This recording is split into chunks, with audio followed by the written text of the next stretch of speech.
तो गाइस स्वागत आप सभी का एक बार हमारे साथ फिर से जुड़ने के लिए। तो चले अपने टॉपिक की ओर चलते हैं। BPSC 142 जो कि हमारा सब्जेक्ट कोड है, जिसका नाम है Indian foreign policy in globalizing world guys. Okay, तो इग्नो का जो सब्जेक्ट है, और आज हम इसमें दो मेन और मोस्ट इंपॉर्टेंट क्वेश्चन पढ़ने वाले हैं, जो कि हमेशा 10 नंबर या 20 नंबर के जो क्वेश्चन होते हैं लॉन्ग आंसर में आते ही हैं। दोनों क्वेश्चन और काफ़ी ज़्यादा ट्रिकी है, इसलिए मैं आपके यहाँ पर सिंपल नोट्स में लेके आया हूँ। उम्मीद है सबको पसंद आई होगी। चलते हैं अपने टॉपिक की ओर। ओके, जो सबसे पहले determinants of the Indian foreign policy, तो ये पढ़ते हैं ना। अगर हम बात करें फॉरेन पॉलिसी की, तो फॉरेन पॉलिसी का मतलब क्या होता है, चलो ठीक है। तो foreign policy refers to the way of country interact with other countries, कि एक कंट्री किस तरह से दूसरी कंट्री के साथ इंटरेक्ट करती है, किस तरह से उसकी एक्टिविटीज है, किस तरह से उनके उसके प्रिंसिपल्स हैं, ठीक है। It include decision about the trade, इसमें शामिल होता है कि वो उस कंट्री का दूसरे कंट्री के साथ ट्रेड रिलेशंस कैसे हैं, ठीक है। डिफेंस सिस्टम कैसा है, डिप्लोमेसी कैसी है, एंड इंटरनेशनल कोऑपरेशन, अंतर्राष्ट्रीय स्तर पे उन दोनों का एक दूसरे के साथ किस तरह से कोऑपरेशन है, ये किसी देश की फॉरेन पॉलिसी बताती है, ठीक है। India's foreign policy shaped by several factors, India की भारत की जो फॉरेन पॉलिसी है वो काफ़ी सारे फैक्टर्स से इन्फ्लुएंस्ड है। ओके, कैसे these factors are determinants, ये फैक्टर्स या जो डिटर्मेंट्स है influence how India deals with the rest of the world, ये सारे फैक्टर्स तय करते हैं, बताते हैं कि इंडिया का जो फॉरेन पॉलिसी है, इंडिया का जो व्यू है, नज़रिया है दूसरे देशों के प्रति, वो कैसा रहेगा। ओके, जो सबसे पहला फैक्टर आता है ज्योग्राफी। ज्योग्राफिकली इंडिया का दूसरे देशों के साथ कैसा कोऑपरेशन है, कैसा व्यू है, ठीक है, वो सब हम देखते हैं ज्योग्राफिकली। ओके, अब अगर हम बात करें ज्योग्राफिकली, तो इंडिया लोकेशन पे an important role in shipping its foreign policy, obviously, क्योंकि इंडिया जो है वर्ल्ड की 7th लार्जेस्ट कंट्री है एरिया वाइज में, it is located in the South Asia, ठीक है। तो अगर हम बात करें रफली ठीक है, एक मिनट। ओके, तो पहले मैं बताता हूँ, फिर उसके बाद हम मैप बनाएंगे। Share is border with many countries like China, Pakistan, Nepal, Bangladesh, Bhutan, Myanmar, and also long coast line long the Indian Ocean, ठीक है। तो अगर हम लेट कर लेते हैं, ये हमारा आया प्यारा सा भारत, ये देखो, ये ना, ये रफली, और इसके बाद ये आपका है ये वाला एरिया एंड ये वाला एरिया, ठीक है। तो कुछ इस तरह से लगभग जो है हमारा इंडिया का एरिया है। अब इंडिया के बाद यहाँ पर ये अगर हम इंडिया ले लेते हैं, ये ड्राइंग में बड़ा खपा है यार। अभी यहाँ पर रफली में कैसे ड्राइंग, एक मिनट, तो चलो सिर्फ सिंपली ऐसे ले लो, ठीक है। अगर ये हमारा इंडिया है, तो इंडिया के नेबर्स में अगर हम देखते हैं तो कौन आता है, यहाँ पर आता है पाकिस्तान, ठीक है। ऊपर थोड़ा सा अफगानिस्तान का एरिया लगता है। यहाँ पर आया आपका क्या है, चाइना, ठीक है। यहाँ पर आया नेपाल, यहाँ पर आया भूटान, यहाँ पर आया बांग्लादेश, यहाँ पर आया म्यांमार, यहाँ पर आता है श्रीलंका, और इसका इंडिया का एक काफ़ी लॉन्ग कोस्ट लाइन एरिया भी है, जो कि काफ़ी कहीं ना कहीं जोग्राफिकली इंडिया की एक पोजीशन को बहुत इम्पोर्टेंस बताता है, ठीक है। जोग्राफिकली इंडिया की बहुत बड़ी इंपॉर्टेंस है, और किस तरह से उसकी फॉरेन पॉलिसी रहेगी दूसरों के तरफ। ओके, तो इस geographically its factors makes focus on both land and marine security, its foreign policy pay special attention to the neighbours and Indian foreign countries, ठीक है। सो इस चीज़ की वजह से इंडिया की जो स्पेशल अटेंशंस हैं हमेशा दूसरे देशों के लिए बनी रहती है। ओके, ना अगर हम बात करें history and culture, historically and culturally India की क्या फॉरेन पॉलिसी रही है, देखते हैं। India has a long history of peace, ठीक है। भारत जो है शांतिप्रिय देश है बहुत पहले से। नॉन वायलेंस जो है हमारा सबसे पहला एक सिद्धांत है, क्योंकि गांधी जी ने जो सबसे पहले मतलब मेन सिद्धांत गांधी जी का, ठीक है, जो उनको सब फॉलो करते हैं। नाउ नेक्स्ट कल्चरल रिचनेस, ठीक है। तो कल्चरल रिचनेस भी कहीं ना कहीं एक बहुत इंपॉर्टेंट जो हिस्टोरिकली हमारा एक एक एक आप कह सकते हो फीचर रहा। Okay, these values have influence it foreign policy, in values की वजह से कहीं ना कहीं जो भारत की फॉरेन पॉलिसी वो इन्फ्लुएंस होती है। क्योंकि जैसे अगर आप बात करो तो इंडिया का सबसे पहले इकोनॉमिक पॉलिसी की फर्स्ट आगे से किसी पे अटैक नहीं करना, एंड अतिथि देवो भव, वासुदेव कुटुंबकम एंड ऑल दैट। सो ये सारी फॉरेन पॉलिसीज़ हैं, हमारे कल्चर ने, हमारे इतिहास ने हमको बताई हैं, ठीक है, कि पूरा विश्व जो है एक परिवार है। अतिथि देवो भव, जो मेहमान है वो हमारे भगवान के रूप होते हैं। हम सबसे पहले किसी पे आगे से हमला नहीं करते हैं, नॉन वायलेंट है। सो ये सारी जो कल्चरल रिचनेस जो है हमको मिली हैं। ओके, इससे कहीं ना कहीं हमारी जो है फॉरेन पॉलिसी इन्फ्लुएंस होती है, स्पेशली आफ्टर इंडिपेंडेंस, खासकर जो है आज़ादी के बाद हमारी जो हुई है वो ज़्यादा अच्छी हो गई है। India has supported peaceful coexistence and has avoid taking side in the global conflicts. ठीक है, तो इंडिया की जो सपोर्ट है वो हमेशा पीसफुल कॉन्टिनेंट पीसफुल कंट्रीज़ के साथ रहा है, हमेशा सच्चाई और अच्छाई के साथ ही रहा है। ओके, और जो भारत देश है वो बाकी और पंगों में पड़ना थोड़ा सा अवॉइड करता है, जैसा जहाँ पर उसकी अपनी लड़ाई ना हो एज पे compare to the other countries जो कि थोड़ा डोमिनेंट है ना, वो किसी और की लड़ाई में शामिल होना। तो इंडिया थोड़ा सा दूर रहना पसंद करता है उससे। ठीक है, the principle of non alignment and respect for other countries sovereignty have deep roots in Indian culture and foreign struggle. तो कि मेन अगर हम जब पढ़ते हैं पंचशील एग्रीमेंट गए तो उसमें बताया गया कि भाई इंडिया का नॉन अलाइनमेंट वो रहती है पॉलिसी, जिसमें कि नॉन अलाइनमेंट मतलब जब दो गुट लड़ रहे हो तो इंडिया ना इसका साइड देता है ना इसका साइड देता है। नॉन अलाइनमेंट मतलब किसी का नहीं, वो अपना स्टैंड अपने लिए खुद लेता है। एंड किसी भी देश की सोवरेनिटी मतलब कि उस देश का जो लीडर्स है, उस देश की जो जनता है वो अपने देश को अपने आप चलाएंगे, वेदर आप उस कंट्री से चाहे डोमिनिएंट क्यों नहीं है, वैसे उस कंट्री से आप ज़्यादा पावरफुल नहीं है भी क्यों ना हो, बट आप उसमें उसको आप उस कंट्री के डिसीजंस मेकिंग में बाधा नहीं बन सकते हो। ओके गाइस, तो ये बोलती है सॉवरेनिटी। नेक्स्ट है इकोनॉमिक इंटरेस्ट। इकोनॉमिक इंटरेस्ट के आधार पर इंडिया की फॉरेन पॉलिसी क्या बोलती है? India growing economy is a major driver of foreign policy obviously, क्योंकि इंडिया के जो है फर्स्ट नंबर बन चुकी है अब इंडिया की पॉपुलेशन जो है वर्ल्ड में। Okay, now the country needs access to global market.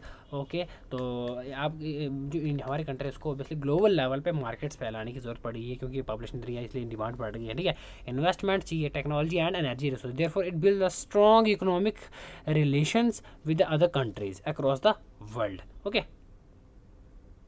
now trade agreements, foreign investment and the economic cooperation are the key part of Indian foreign policy। ठीक है, कि बाकी देशों के साथ व्यापार करना, इकोनॉमिक कोऑपरेशन रखना, ये इंडियन फॉरेन पॉलिसी की कहीं ना कहीं मेन की पार्ट्स हैं। ओके, ना सिक्योरिटी कंसर्न्स के आधार पर इंडियन फॉरेन पॉलिसी क्या कहती है?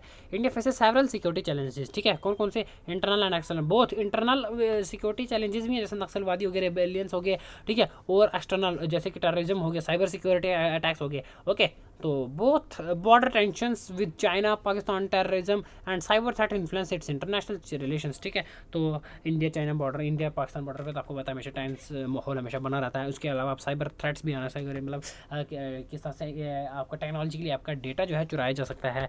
ओके, ये सारे कारण, टेररिज्म ये भी एक कारण है जिसकी वजह से इंडिया की फॉरेन पॉलिसी इफेक्ट होती है। इंडियन फॉरेन पॉलिसी इफेक्ट होती है, दूसरे देशों के साथ हमारा किस तरह से व्यवहार है वो उसको इफेक्ट करती है। ठीक है, India work with global power and international organization to strengthen its defense, fight terrorism and maintain peace in the region। अब इंडिया क्या कर रहा है ग्लोबल लेवल पे, और जो वर्ल्ड पावर्स हैं उनके साथ मिलकर, जैसे अगर आप बात करो तो आप पढ़ते होंगे कि भाई एक्सरसाइज परफॉर्म्स होती हैं, मिलिट्री एक्सरसाइज की इस देश के साथ, वो इसलिए होती है ताकि वो दोनों देश मिलके अपने अपने टेक्निक एक दूसरे को शेयर कर सकें, ताकि इन सभी चीज़ों से अपनी जो स्ट्रेंथ्स हैं वो हम एक दूसरे के साथ उनको बढ़ा सकें। ठीक है, जैसे ताकि वो किस काम में, डिफेंस में काम आ सके, टेररिज्म के साथ फाइट करने में काम आ सके, और देश में शांति का माहौल बनाए रखने में काम आ सके। Next, political system and leadership. Political system और लीडरशिप भी कहीं ना कहीं इंडियन फॉरेन पॉलिसी को एक शेप देती है, एक व्यू देता है। कैसे? Indian democratic system affect it's foreign policy obviously, क्योंकि जिस तरह से नेता होंगे, जिस तरह से नेता की सोच होगी, उसी तरह से उस देश की फॉरेन पॉलिसी होगी। Okay, now policies are shaped by government in the power, जैसे कि मैंने बताया कि गवर्नमेंट डिसाइड करेगी कि जैसे अगर कांग्रेस की सरकार आएगी तो वो डिसाइड करेगी कि किस देश के साथ कैसा व्यवहार रखना है, किस देश पे कितना टैक्स लगाना है। ऑन द अदर हैंड जो बीजेपी अगर आएगी तो वो बोलेगी भाई मैंने इस देश के साथ रहना। तो इस आधार पे हम ये कह सकते हैं कि government can also shape the Indian foreign policies. Okay guys, now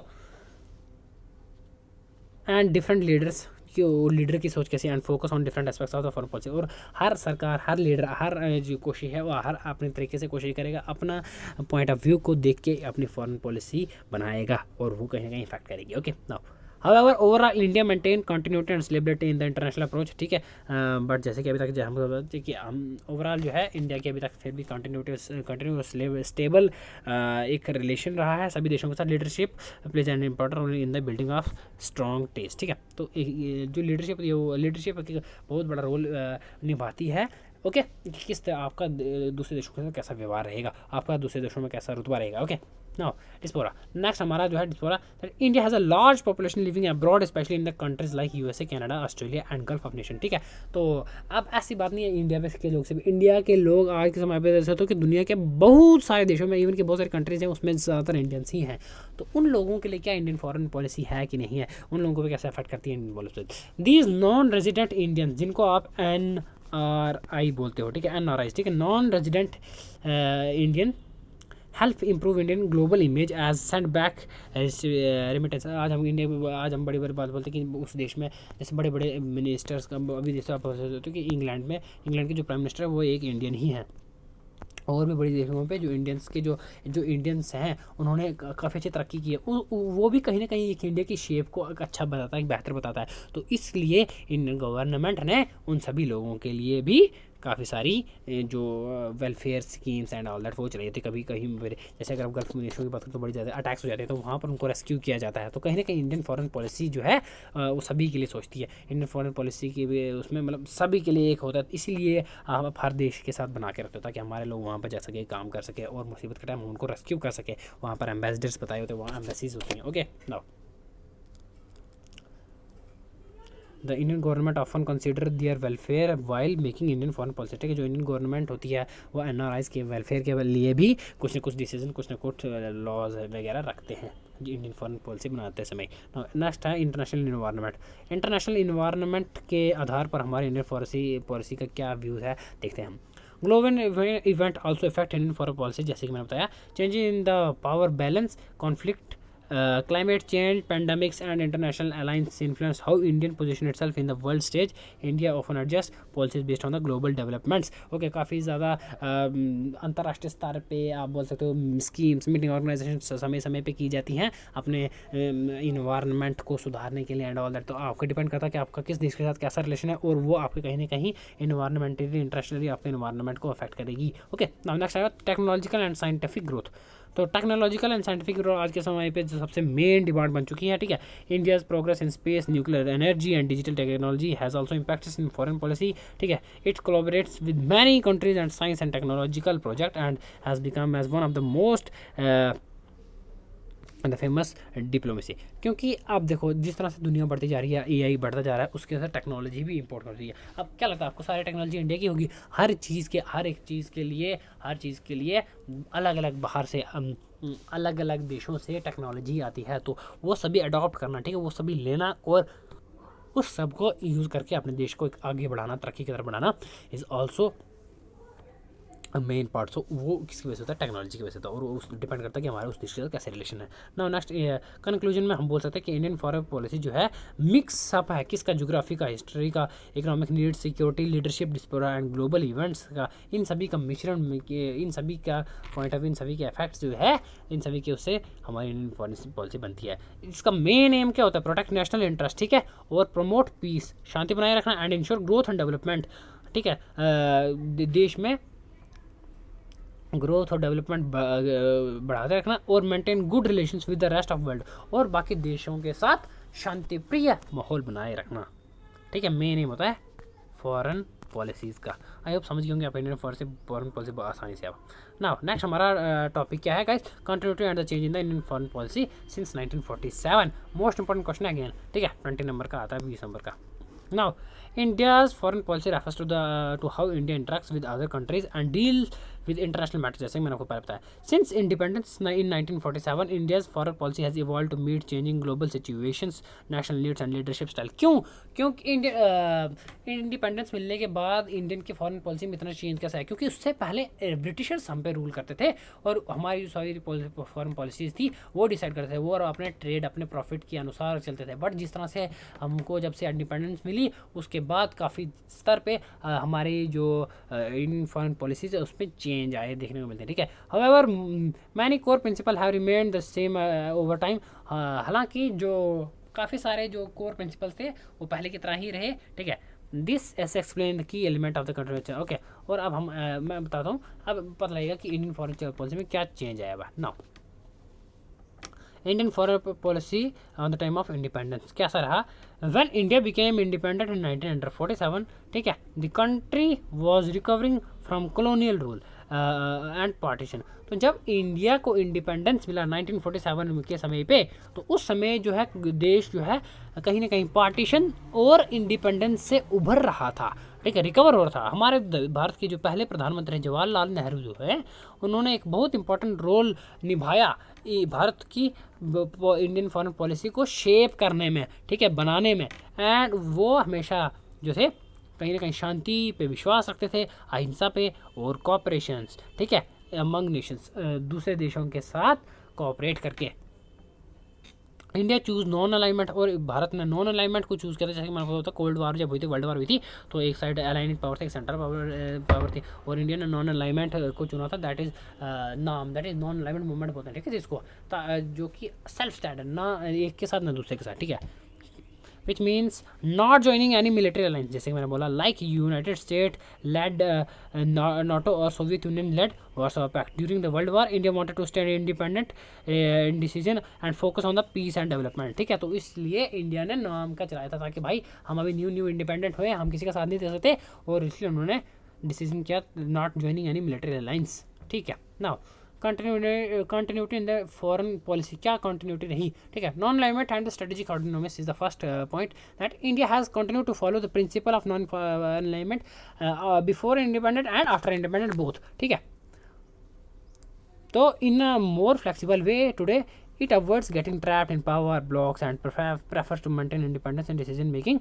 This is now called strategic autonomy. India cooperates with many countries but stay independent in the key matters, ठीक है। सो ऐसी बात नहीं है, इंडिया हर देश के साथ कोऑपरेट करता है, उसकी मदद करने के लिए तैयार है, बट मिलिट्री अलायंस पर जब उसकी किसी भी देश की अपने सॉवरेनिटी की बात आती है तो स्टे बैक रहना ही बड़ा एक डिसीजन वाला बात होती है, दिमाग वाला बात होती है, क्योंकि भाई हर एक कंट्री की वजह से अपनी सॉवरेनिटी है, ओके। नेक्स्ट क्या है? Focus on peace and diplomacy. जो इंडिया है उसका फोकस हमेशा पीस और डिप्लोमेसी पे ही रहता है, जैसे कि फ्रॉम 1947 अंटिल नाउ, अभी 1947 से अभी तक India has always supported peaceful solutions to conflict. Bharat जो है पहला डिसीजन, ऐसा नहीं है कि पीसफुल तो इतने शरीफ की मतलब कोई भी करे, ऐसा नहीं है। पहला जो हमारा वो होता है, पहला जो स्टेप होता है, पहला जो वार्निंग बोलते हैं ना, पहले वार्निंग देता है, बस पहला जो स्टेप होता है वो पीसफुल होता है, कि भाई पहली कोशिश करते हैं कि शांति से प्यार से समझा दूँगा, होता है, पहले मैं प्यार से समझाता हूँ फिर हथियार से समझाता हूँ, तो वैसी वाली बात हो रही है। It has taken part in United Nations peace keeping and peaceful situation as beyond. तो ये इंडियन की फॉरेन पॉलिसी रही है, ओके। नेक्स्ट क्या है? Support for the development and global justice. India has long supported newly independent countries in Africa and Asia, okay. So कुछ देश ऐसे थे भारत के अलावा भी जो भारत के बाद 1947 के बाद भी गुलाम थे, तो इंडिया ने उन सबको सपोर्ट किया था उनको इंडिपेंडेंस दिलाने में, ठीक है। It continues to speak for the right of development nation से global perform like united nation world, okay. और भारत ने उन सभी का बारे में सपोर्ट किया, वेदर वो चाहे कि यूनाइटेड नेशंस हो या फिर WTO वर्ल्ड ट्रेड ऑर्गेनाइजेशन हो या फिर और भी जगहें इंटरनेशनल अंतर्राष्ट्रीय स्तर पर भारत ने हमेशा उन सबका सपोर्ट किया है और उनको इंडिपेंडेंस दिलाने की बात कही है, ठीक है, ओके। नेक्स्ट क्या है? Strong relations with neighbours. तो भारत के उसके नेबर्स का कैसा रिलेशन है ये बताता है। India neighbourhood first policy, Bharat के जो नेबरहुड फर्स्ट पॉलिसी है, ठीक है, उसके आगे हम जब पढ़ेंगे तो कंटिन्यूज वो भी कंटिन्यू रही है। Long standing tradition of giving priority to relations with neighbour country like Nepal, Bhutan, Bangladesh and Sri Lanka. तभी आज के समय पे भी पाकिस्तान और चाइना जो है हम पे कितने पीठ पीछे षड्यंत्र रचते रहते हैं, लेकिन फिर भी हम कभी आगे से अटैक नहीं मारते हैं, क्योंकि नेबरहुड फर्स्ट पॉलिसी इंडिया अपनाता है, okay. Democracy and sovereignty, it has always stood for respect each country's independence and sovereignty. It does not refers to the affairs of other countries, ठीक है। तो मैंने बताया डेमोक्रेसी एंड सॉवरेनिटी हर देश के अपने किया ना। ये तो थी कंटिन्यूटी। ना चेंजेस क्या हैं? चेंजेस, ठीक है, shift towards the national interest. In the early years, India's foreign policy was driven by ideas like world peace and equality, but over the time, especially after 1990s, it became more practiced and focused on national interest, ठीक है। India started taking more active steps to protect its security, economy and global. तो starting में हमारे सबसे पहले position cooperate करके चलो जिसको चाहिए ले लो ये वो, बट 1990s के बाद जब इंडिया ने अपने सेल्फ इंटरेस्ट के बारे में सोचना स्टार्ट किया, अपने देश के बारे में सोचना स्टार्ट किया और अपनी प्रोटेक्शन, अपनी सिक्योरिटी के बारे में भी सोचना स्टार्ट किया, तो तो शिफ्ट टुवर्ड्स नेशनल इंटरेस्ट। तो सबसे पहला चेंजेस है ये, ठीक है। इकोनॉमिक डिप्लोमेसी चेंज क्या है? After 1991 economic reforms India open its economy to the world. Since then trade, investment and technologies have become major part of the foreign policy, ठीक है। जैसे कि हम देख सकते हैं, India has signed free trade agreements and build strong economic ties with many countries including US and European countries. ना economic diplomacy में ये हुआ कि जब इंडिया आज़ाद हो गया था, पैसे की कमी, इतना बड़ी जनता को किस तरह से लाना, तो बाहर के देशों को छूट दी गई टैरिफ ट्रेड्स में कि आप पर टैक्स कम लगाया जाएगा, आप हमारे देश में आइए, इन्वेस्ट कीजिए, फैक्ट्रीज लगाइए, ताकि हमारे देश को लेबर मिल सके, यहाँ पे ये ग्रोथ और इकोनॉमी जो है बढ़ सके। Okay, nuclear policy. India conducted its first nuclear test in 1974 and second round in test in 1998. This was a big shift in the foreign policy. क्यों? क्योंकि इससे पहले डिसआर्मामेंट वाले थे, जिसके अनुसार कि भाई जिन कंट्रीज़ के पास पहले से न्यूक्लियर पावर है वो है, बाकी और नहीं, कोई नहीं बनाएगी। बट इंडिया ने अपने फ्यूचर के लिए, जिस तरह से बाकी देश हमारे लिए षड्यंत्र करते थे, और इंडिया ने अपने फ्यूचर के लिए भाई कि कहीं हमको फ्यूचर में ज़रूरत न पड़ जाए, इसलिए न्यूक्लियर टेस्ट भी किया। और भारत जो है अपना देश में पहला न्यूक्लियर टेस्ट 1974 में किया, तो सेकंड किया था 1998 में, जो कि सक्सेसफुल रहा था। This was a big shift in the foreign policy. हमारे फॉरेन पॉलिसी में सबसे बिग शिफ्ट है, क्योंकि इससे पहले इंडिया ने हमेशा कभी अटैक कर रही, अभी भी अटैक नहीं किया, बट ये सिर्फ अपने सिक्योरिटी के लिए ही है, ठीक है। Despite global pressure, India maintain its nuclear programme for self defence. Obviously मैंने बताया ना, today India is recognize as responsible nuclear power. आज भारत जो है एक रिस्पॉन्सिबल न्यूक्लियर पावर कहलाया जाता है, ठीक है। इवन तो it is not member of nuclear, तो हालांकि जो एनपीटी ट्रीटी का मेंबर नहीं है, एनपीटी का मतलब समझते हो ना, न्यूक्लियर नॉन प्रोलिफरेशन ट्रीटी। इसके अनुसार जिन देशों के पास सेकेंड वर्ल्ड वार के समय के टाइम पीरियड में न्यूक्लियर पावर्स थी, जिनके पास न्यूक्लियर वेपन्स थे, तो उन्हीं के पास होते हैं। उसके बाद ट्रीटी की न्यूक्लियर नॉन प्रोलिफरेशन ट्रीटी की, बाकी और देश कोई न्यूक्लियर वेपन नहीं बनाएगा। बट इंडिया ने इसकी बात ना मानते हुए न्यूक्लियर टेस्ट किया था और ये बनाया था, ठीक है। नेक्स्ट क्या है? Act east and Indo Pacific strategy. Either India mostly focused on its intermediate neighborhood, but now India actively engaged with East Asian countries to act East India policy, and it also played bigger role in the Indo-Pacific region to counter China's growing emergency and time. अब देखो यहाँ पर बात की गई act east, तो India हालांकि सबसे पहले मेन अपने आप पे फोकस करता, बट उसके अलावा इंडिया आज के समय पे ईस्टर्न एशिया पे भी काफ़ी ज़्यादा अपना दबाव बना चुका है। दबाव बना चाहिए, अगर बात करो वेदर की, आप साउथ कोरिया की बात करो, जापान की बात करो, ठीक है, ये सारी कंट्रियों में भी आज भी इंडिया की बहुत ज़्यादा इज्जत होती है और इंडिया की एक पहचान है। तो इंडिया ने ईस्ट साइड में भी काम करना स्टार्ट किया, ताकि अपनी जो एक्सपेंडेंस बढ़ा सके और उन देशों के साथ भी कोऑपरेशन कर सके। ओके, नाउ स्ट्रेटेजिक पार्टनरशिप, इसका मतलब क्या है? In recent decades India has build strategic partnership with major powers like the United States, Russia, France and Japan. It also work closely with group like BRICS, Quad, G20 and increase global influence. Now इससे क्या होता है? इससे कहीं ना कहीं आपका influence बनता है और आपकी इज्जत बढ़ती है। ओके, इन स्ट्रेटेजिक पार्टनरशिप में इंडिया ने बहुत जो रिसेंट ईयर्स में बड़े बड़े देशों के साथ, सुपर पावर्स के साथ दोस्ती का हाथ बढ़ाया, उनके साथ काम किया। जैसे कि आप बोल सकते हो ब्रिक्स थे, ठीक है, quad, G20 submits, Russia, France, Japan के साथ दोस्ती का हाथ बढ़ाया और उनके साथ मिलिट्री एक्सरसाइज कॉन्ट्रैक्ट किए, उनके टेक्नोलॉजीज़ भी उनके साथ अपने शेयर की, उनके हमारे साथ शेयर की, तो जिससे कहीं ना कहीं हमारा इन्फ्लुएंस बढ़ता है ग्लोबल लेवल पे। Now defence and security corporation में क्या चेंजेस आए? Earlier India avoided strong military partnership, ठीक है, पहले इंडिया स्ट्रॉन्ग मिलिट्री पार्टनरशिप को अवॉइड करता था, but now it conducted joint military exercise, share intelligence and busy defence equipment for multiple countries. क्योंकि जिस तरह से टेररिज्म बढ़ रहा है, थ्रेट बढ़ रहा है, उस तरह से अब इंडिया जो है बड़ी दूसरे देशों के साथ मिलके मिलिट्री टेक्निक्स जो है, मिलिट्री एक्सरसाइज परफॉर्म करता है, ताकि फ्यूचर में अपने देश की सेल्फ डिफेंस के लिए काम आ सके। दिस चेंजेस ड्यू टू, और इसकी वजह से आज इंडिया है टॉप,